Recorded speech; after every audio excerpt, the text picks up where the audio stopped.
कृष्ण के भाई ले जनमवा तकांसा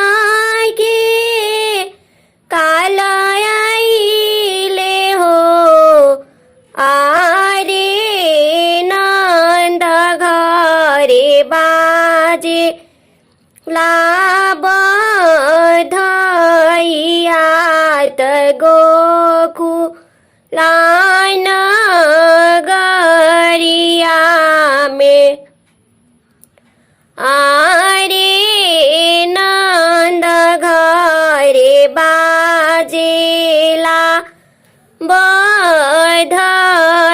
बधयात गोकुलान गरिया में भादो के अन्हरिया तिथि अष्टमी त कृष्ण जी जनम लिहानी हो आरे अब होई पापी के अंत पाप नाशक जा नाम लिहानी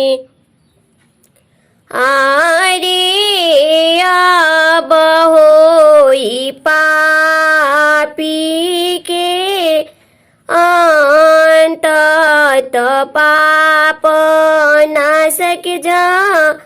नाम लिहानी सो गईले सब पहाड़ी तारा तजेला के वाण खुलल हो आरे खुली गईले हाथ कड़ियात पैर के बेड़ी खुलल आरे खुल गईले हाथ कड़ियात पैर के बेड़ी खुलल सूप में उठाई वासुदेव कृष्ण जी के जेला से बाहर आईनी हो आरे गरजी मेघा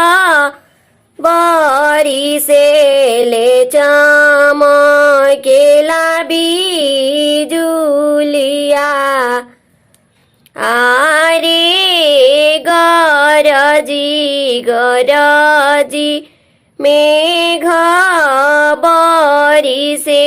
बिजुलिया बड़ी तेज चमके यमुना जियाती खुशा भैनी त कृष्ण के चरनिया चोईती हो आरे कईनी लहरिया के तेजत वासुदेव जी डूबी गईनी आरे मारे लाल हरिया बड़ी तेजत वासुदेव जी डूबी गईनी छुएनी चरनिया जमुना कृष्ण जी के छुई के पाताले गईनी हो आरे वासुदेव गईनी गोकुला नगरियात नंद के महलिया कृष्ण के वासुदेव सुलाई दिहानी कन्या लेके आई गईनी हो आरे कन्या लेके गईनी मथुरा जेल में सुलाई दिहनी आरे कन्या लेके गईनी मथुरा जेल में सुलाई दिहनी दुर्गा के रूप अंश कन्यात रोवन लगलीनु हो आरे जागी गईले सब पहरेदार कंस आई गईलन हथवा में लिहले कंस कन्या के कन्या उड़िया कासे गईली हो आरे दिहली कन्या कंस के चनियात तोहरो काल जनम लिहले आरे दिहली कन्या कंस के चनियात तोहरो काल जनम लिहले